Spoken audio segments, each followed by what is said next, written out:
Thank you, Mr. President.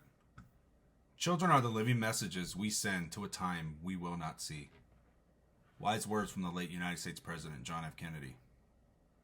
But no matter how much these words get spread, or how much this committee promises to fight against human rights violations, we are still seeing continued violations within some of the member states.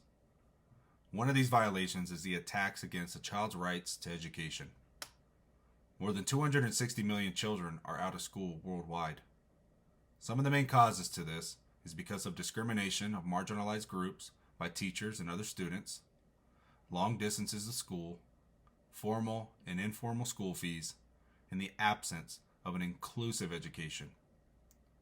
Young girls are not being sent to school or are being forced out of school to marry and then are denied an education when they become pregnant. Even the children that are lucky enough to be in school are receiving a poor quality of education that is leaving these children lacking in the essential skills and knowledge needed.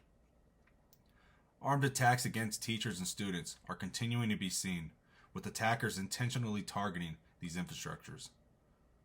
Not only do these attacks violate a child's rights, but they are also putting children at risk of injury or even death.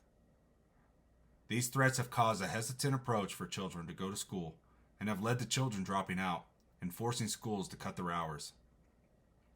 Educational facilities have been used by parties of armed conflicts as bases, barracks, or detention centers. Recent examples of these violations can be found in Afghanistan, when multiple bomb explosions went off outside a high school and education center on April 19th. These bombings left at least 6 dead and 20 wounded, including children. In May of 2021, an attack on a girls' school left 85 people dead and 147 wounded, with most of the victims being schoolgirls.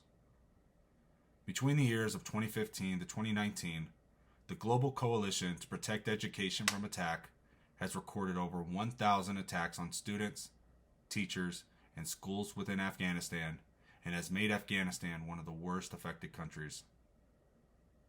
In Somalia, recruitment of children from the terrorist organization called Al-Shabaab has reached the doorsteps of their schools. Between 2013 to 2017, Al-Shabaab has attacked more than 100 schools. Reports from residents in September of 2017 have stated that Al-Shabaab fighters had forcefully taken at least 50 boys and girls from 2 schools. Somalia also sees a large gender gap in their enrollment rates, with child marriage being a large contributor to girls dropping out from education and leaving school prematurely. Girls in Somalia who get pregnant outside of marriage also face additional pressures to drop out of school and may be forced to get married. We ask, what steps are the governments taking to protect these children from terrorist attacks within their schools? Are there steps in place to raise the minimum age of marriage to 18 and eliminate the practice of child marriage? What actions are these states taking to protect young girls that are forced to marriage or pregnant from being asked to leave or expelled from school? International human rights norms can be difficult to apply to these violations due to the cultural differences amongst these states and the terrorist organizations that are still attacking their educational systems.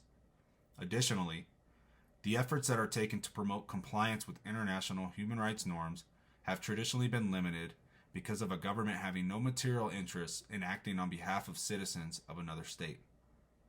This mentality must change to protect the future of our children and the states that they belong to. That is why Human Rights Watch calls on states to endorse and implement international commitment to protect schools and universities from being attacked or used for military purposes in times of armed conflict. This commitment is titled the Safe Schools Declaration and welcomes the development of guidelines to protect schools.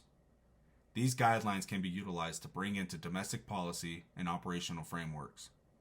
We urge all states to investigate allegations of violations of applicable national and international law and duly prosecute perpetrators when appropriate. It is imperative that we work together to fight against the violation of a child's rights. Our future is only brighter when we develop our children to its fullest capacity, and that includes a child's rights to education. In the words of Nelson Mandela, education is the most powerful weapon which can be used to change the world. Thank you.